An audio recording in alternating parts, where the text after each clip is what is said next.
clase de hoy tratará sobre el cultivo de soja. Bueno, la planta de soja surge de semillas que crecen en una vaina, una planta madura. La semilla germina y emerge. La primera estructura que se ve son los cotiledones. Luego aparecen el primer par de hojas, que son dos hojas unifoliadas, para después dar lugar a los nudos subsiguientes con hojas trifoliadas. La raíz es una raíz pivotante que puede penetrar hasta 1,5 metros y a 2 metros de profundidad. Eso depende del largo del ciclo del fenotipo de soja que se siembre. La planta, bueno, tiene un tallo principal y va a generar a lo largo del tallo nudos en las axilas, de las hojas. Esos nudos pueden dar lugar a otras ramas o pueden tener inflorescencias en la cual, digamos, va a haber un número variable de flores que, si se cumple el proceso de fecundación, va a dar lugar a ramilletes de vainas. Esas vainas pueden tener 1, 2, 3 granos. Luego al final del ciclo de cultivo, la planta se seca y queda disponible para ser cosechada. Bueno, los estados fenológicos en soja en general se rigen por la clave fenológica de Fer-Cavines, la cual consiste en una serie de estados vegetativos y dando lugar luego a los estados reproductivos. En los estados vegetativos tenemos la emergencia de los cotiledones, BE, BC, que es cuando los cotiledones están completamente expandidos. En este caso, en la figura, estamos viendo la emergencia, sería estado BE, porque están emergiendo los cotiledones. Cuando esos cotiledones toman se expanden, llegan a su máxima expansión, toman una posición horizontal, se considera que estamos en el estado BC. El estado B1 es cuando tiene el primer nudo, cuando las hojas unifoliadas están completamente expandidas. En este caso, acá tenemos los cotiledones que están expandidos, pero las hojas, las dos hojas unifoliadas todavía no se han expandido completamente. Decían que esos bordes, los bordes de las hojas se están tocando. En esta foto de acá están completamente expandidos las hojas unifoliadas y se están por expandir la primera hoja trifoliada. O sea que en este caso particular estaríamos en estado B1. Primer nudo y hojas unifoliadas completamente expandidas. Después pasamos, en este caso particular, tenemos las hojas unifoliadas expandidas y se ha expandido la primera hoja trifoliada. Estaríamos en estado B2. A medida que se van expandiendo las hojas a lo largo del tallo, se van formando una distinta cantidad de nudos, dando lugar a los estados vegetativos correspondientes. Bueno, los estados reproductivos, comenzamos con el estado R1, que es inicio de floración, cuando tenemos una flor abierta en cualquier nudo del tallo principal. Recuerden que las flores en soja pueden ser de un tono violáceo purpúreo o pueden ser blancas, y aparecen en ramilletes en las axilas de las hojas. En el estado R2 es el de plena floración, cuando tenemos una flor abierta en alguno de los nudos superiores del tallo principal. Recordemos que en el estado R1, cuando aparece la primera flor, esa primera flor aparece en la zona media de la planta, no en la parte superior. Entonces, estado R1 cuando aparece la primera flor, y estado R2 cuando aparece una flor en los nudos superiores del tallo principal. El estado R3 es el inicio de formación de vainas, y se considera ese momento cuando aparece la vaina más desarrollada, tiene 5 milímetros de largo y se encuentra en uno de los 4 nudos superiores del tallo principal. El estado R4 es el de plena formación de vainas, y cuando tenemos una vaina de 2 centímetros en los 4 nudos superiores del tallo principal. El estado R5 es el inicio de formación de grano. Si tenemos una vaina en uno de los 4 nudos superiores del tallo principal que contiene un grano con 3 milímetros de 3 milímetros de largo.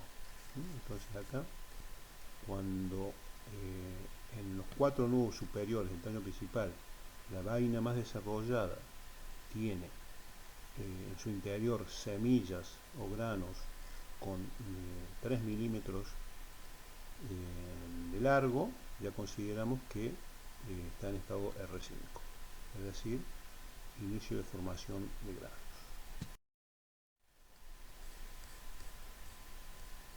Y el estado R6, cuando el grano de la semilla está completamente desarrollado.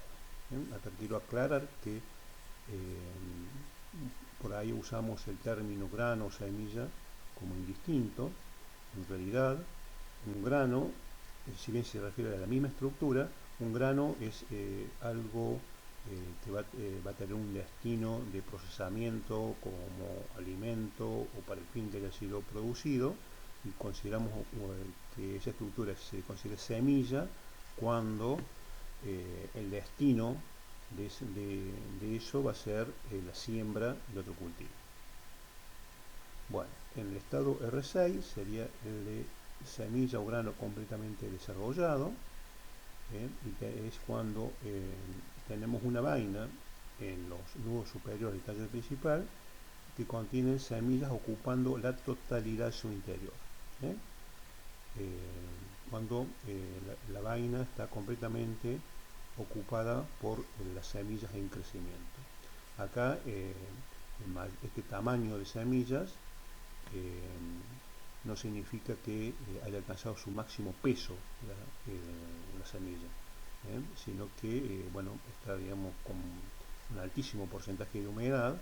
Si esta vaina la cortáramos, esas semillas disminuirían rápidamente su tamaño y quedarían secas de un tamaño muy pequeño. El estado R7 es el inicio de maduración, es decir, ya tenemos una vaina en cualquier nudo del tallo principal cuyos semillas o granos han alcanzado su máximo peso seco, es decir, ha alcanzado su madurez fisiológica. Cuando ahí, digamos, en este momento comienza la maduración del cultivo, es decir, tenemos ya una vaina con sus granos con su máximo peso seco, que ha alcanzado su color de madurez. Aquí podríamos considerar que las semillas, o sea, toda la planta, digamos, ha alcanzado su madurez fisiológica, y que los granos o semillas tienen alrededor de un 50% de humedad. Todavía o sea, si bien el cultivo ya no crece más, todavía falta para su cosecha, porque deberíamos esperar que la humedad descienda a los valores adecuados para la buena conservación de los granos en el almacenamiento y para su comercialización. La planta de soja se caracteriza en general por un crecimiento indeterminado, es decir, hay superposición de el crecimiento vegetativo con el reproductivo, es decir, no se completa todavía el vegetativo cuando ya empezó el crecimiento reproductivo, pero esos grados de indeterminación son variables. Hay algunas, por ejemplo, las consideradas de hábitos de crecimiento indeterminado superponen el crecimiento vegetativo reproductivo en un 40% o más, y las que tienen un hábito de crecimiento determinado superponen el crecimiento vegetativo y reproductivo en alrededor de un 20%. Las de crecimiento indeterminado continúan durante su proceso de floración, continúan produciendo nudos, más nudos con hojas, y las de crecimiento determinado, cuando inicia un poco después del inicio de la floración, el tallo principal detiene la formación de nudos, o sea, su crecimiento en altura. Otra diferencia entre los dos es que las de hábito de crecimiento indeterminado comienzan a florecer a partir de la parte inferior del tallo principal, y las que tienen crecimiento determinado florecen a partir de la parte media del tallo principal.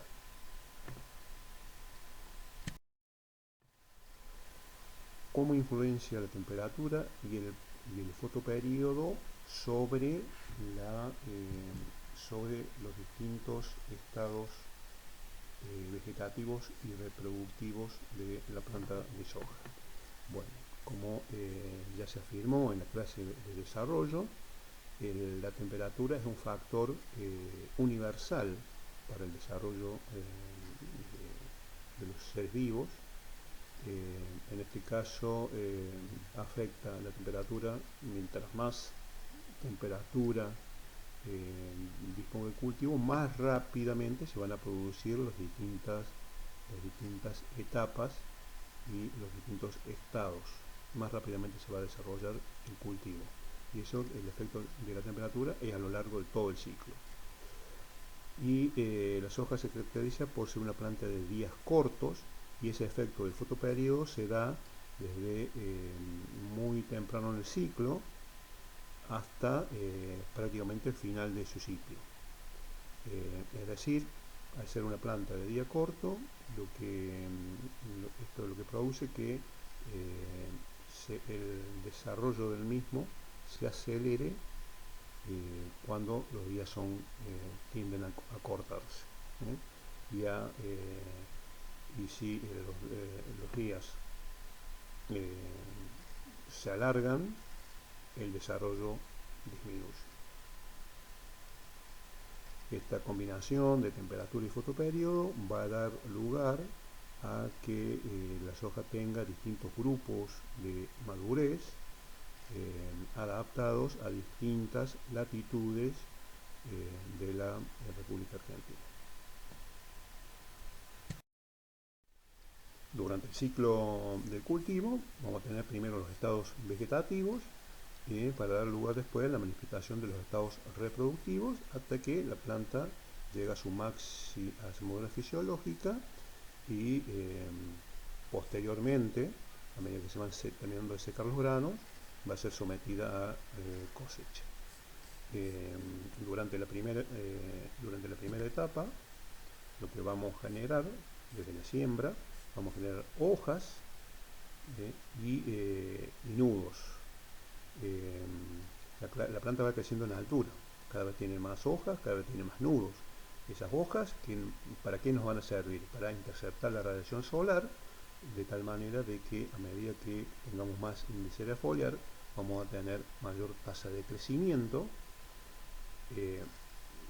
lo cual, digamos, es fundamental para que haya rendimiento. También estamos generando los sitios donde se van a formar los ramilletes florales que van a dar lugar a los ramilletes de vainas. Estos son los nudos. A medida que va creciendo la planta, no solo va creciendo el tallo principal, sino también las ramificaciones primarias, secundarias, y en la misma vamos a tener en la axila de las hojas, vamos a tener la posibilidad de generar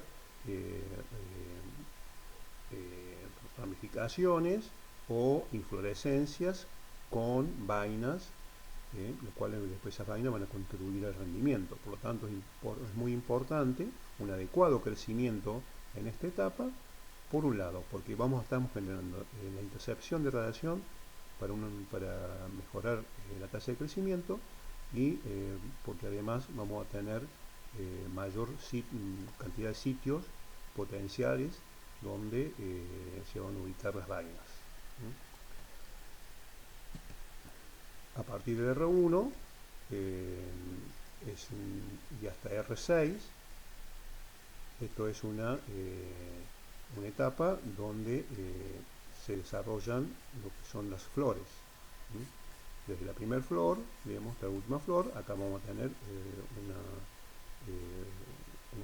un momento, un pico de floración, y este pico de floración va a disminuir hasta que se forma la última flor. Cada flor, si es fecundada, va a dar origen a una vaina, y esa vaina puede tener 1, 2, 3 granos.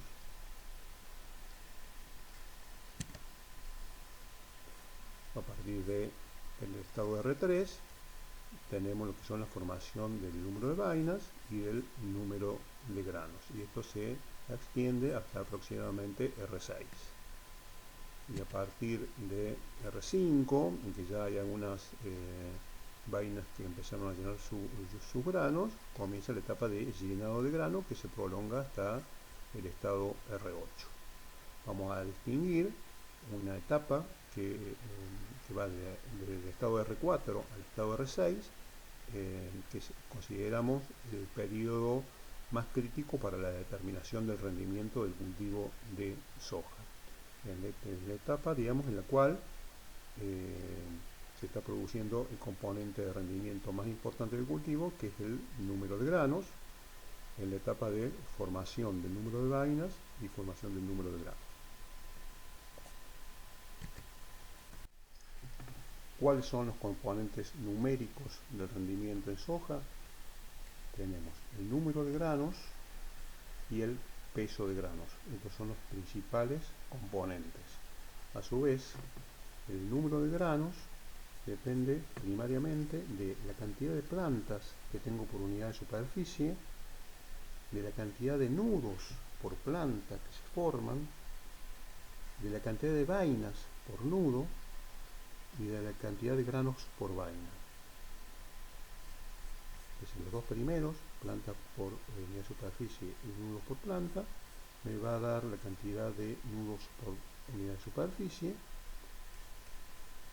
y la cantidad de vainas por nudo y granos por vaina me va a dar el número de granos por nudo. Multiplicando estos dos subcomponentes, voy a tener el número de granos, que es el principal componente de rendimiento.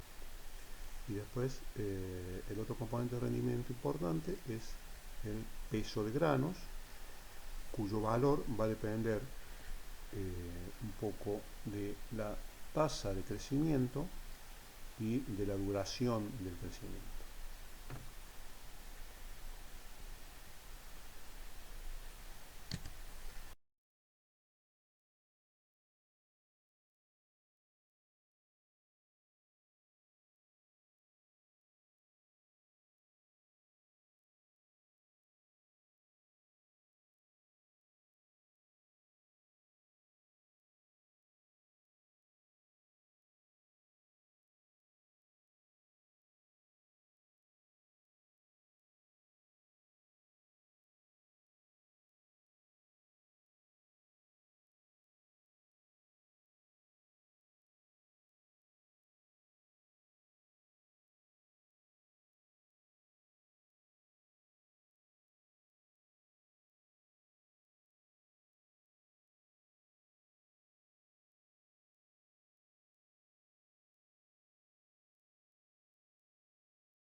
Recordemos que el rendimiento del cultivo no solo se analiza a través de los componentes numéricos del rendimiento, sino también se puede analizar a través de los componentes ecofisiológicos del rendimiento. El crecimiento, la biomasa diaria que produce un cultivo, consideramos que es el producto de la radiación solar incidente, la eficiencia de intercepción y la eficiencia de conversión.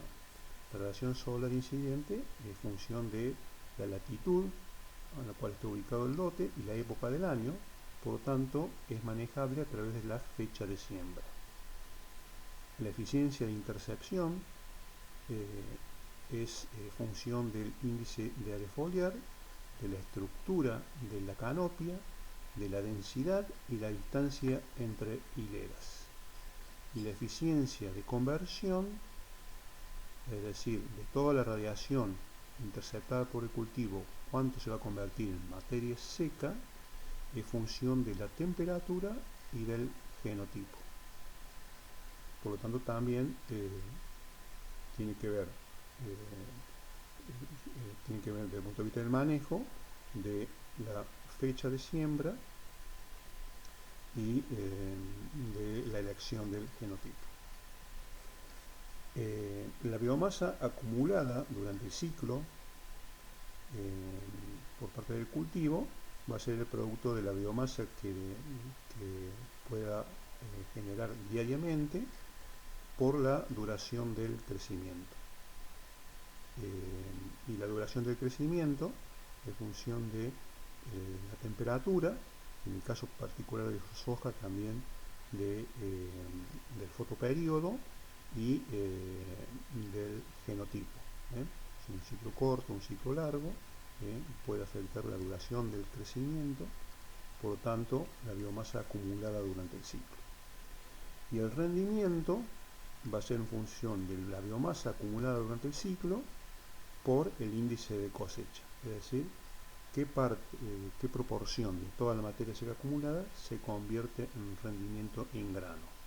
En el caso de soja, este valor del índice de cosecha está entre 0,4 0,45, dependiendo básicamente del grupo de maduros. Uno de los aspectos fundamentales que vimos en la reunión anterior es lo que tiene que ver con la relación entre la radiación interceptada por el cultivo y el índice de área foliar. En este gráfico se analiza cómo varía la intercepción de radiación de acuerdo al índice de área foliar del cultivo de soja.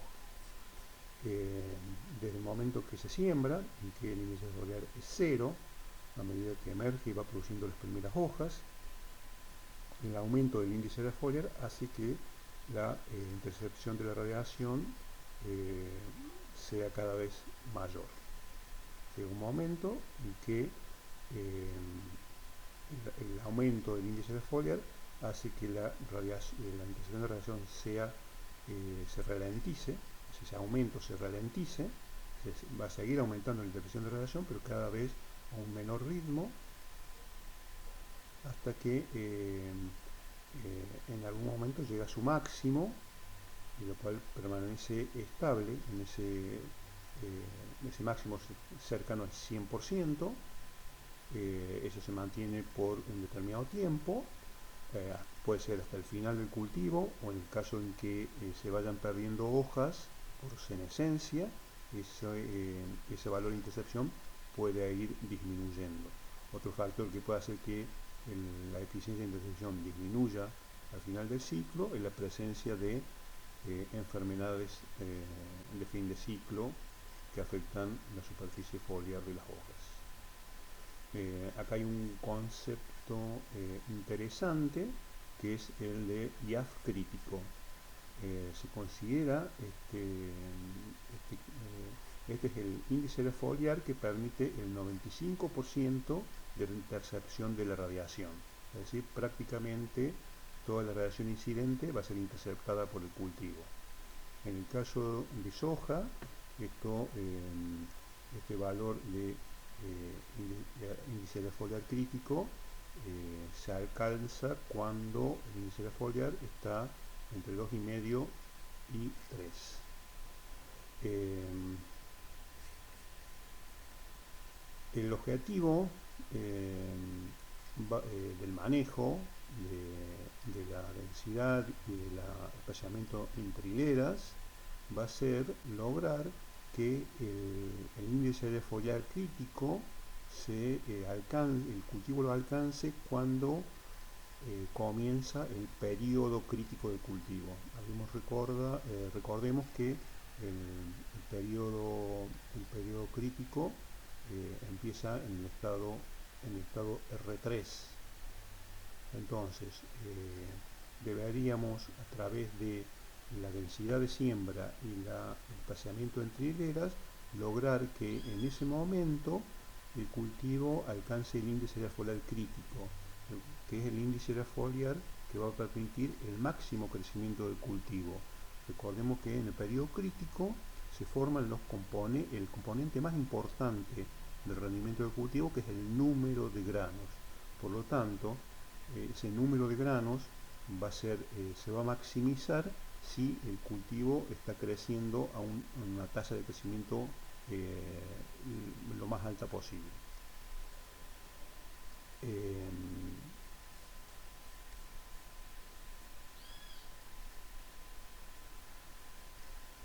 Entonces acá tenemos el concepto.